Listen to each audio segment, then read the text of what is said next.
Welcome back into Wake Up America. It is official. Democrats will control the Senate for the next 2 years after Arizona and Nevada were called over the weekend, setting up another all-important runoff in the state of Georgia on December the 6th to keep the Senate at 50-50. For reaction, let's welcome in the chairman of the American Conservative Union, CPAC, author of the new book, The Desecrators, here in studio, Matt Schlapp.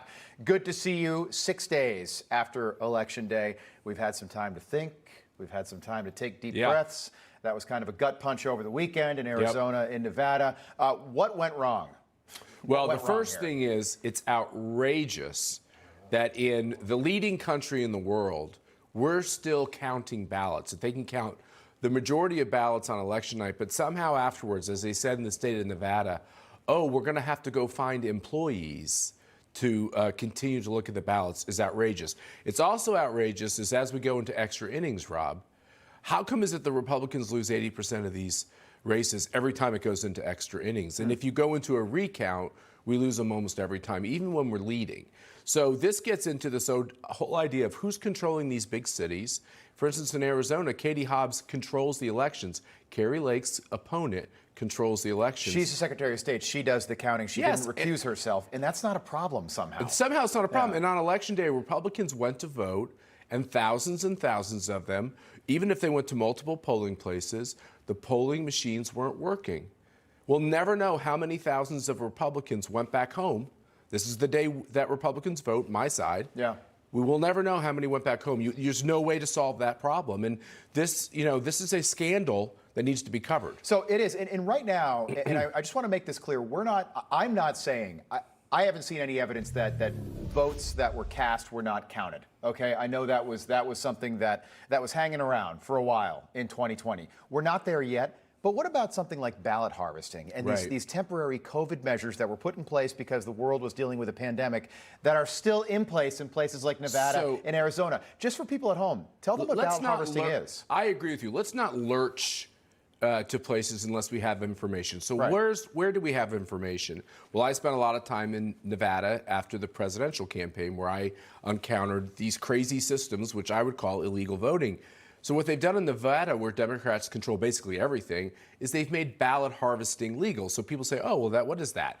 Well, ballot harvesting allows you to turn in someone's ballot. You don't have to put a stamp on it. You can literally take that person's ballot, and you can even fill in that person's ballot. There's supposed to be a witness. Turn it in. Well, you're supposed to do it for the person. Right. You're supposed to do that with their consent. Happens at nursing homes a lot, but what do you do when a patient can't really give you consent? At that point, those people drop off the voting rolls. So this whole idea that I can vote for people, I can vote for multiple people, I can turn in dozens of ballots, I can turn in hundreds of ballots, is rife with the ability to also have fraud. Now, I can't prove any of that. I'm just saying that's why you want tighter election laws that mandate voter ID, where you have to be on the voter registration rolls, where you have to affirmatively say you want to be on the voter registration rolls. In a lot of these states, you get automatically registered, and then if there's the ability to turn in a ballot without a signature or a signature that's not checked, without a postmark. Do you know in the state of Nevada, people voted after Election Day? And it's in this count. How is that possible? We moved from when you're overseas in the military, the ability it takes several days for those ballots to come back, to in the state of Nevada, you can live in Las Vegas and vote after the election. There won't be a postmark on your ballot. That's in the count with Adam Laxalt. Which is mind-blowing. Mind-blowing. So in this country, we have rules that change the outcome of elections that we wouldn't accept from other countries. This is what the Democrats are doing to try to make it easier for them to stuff ballots in boxes. They are a lot better at it. They are a lot better at it than Republicans are. And Republicans, if they don't change something, we're going to sleepwalk into 2024, and it's going to be history repeating itself 2018, 2020, 22, and then 2024 again. I want to talk about Donald Trump. He's got a big announcement coming up tomorrow night. We think he's going to announce for president. He'd be running for president for the third time officially. What do you make of this narrative out there that this is all Donald Trump's fault? These are all bad MAGA candidates. Whenever I hear that, I have two words for them, and it's John Fetterman. But what do you make of that? He won, by the way. Well, first of all, Trump's batting averages on his candidates were better than almost anybody's. Republicans are all scratching their head. Think about this, Rob. We get 55%, we have 5 million more votes, Something like 52% of the total vote.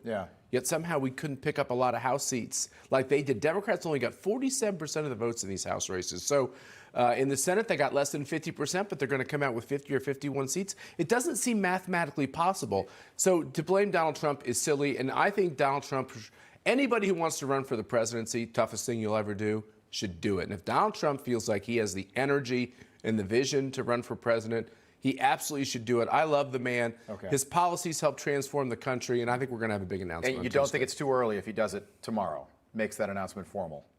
Look, it's risky because we're still in this 24 months. We're still in this Will Herschel Walker win or lose phase and everything else. But I think when you're a candidate, you know what you're going to do. Waiting is usually not your friend. Matt Schlapp, enjoyed it as always. Thanks for coming in. Thank you, Rob. Good to see you.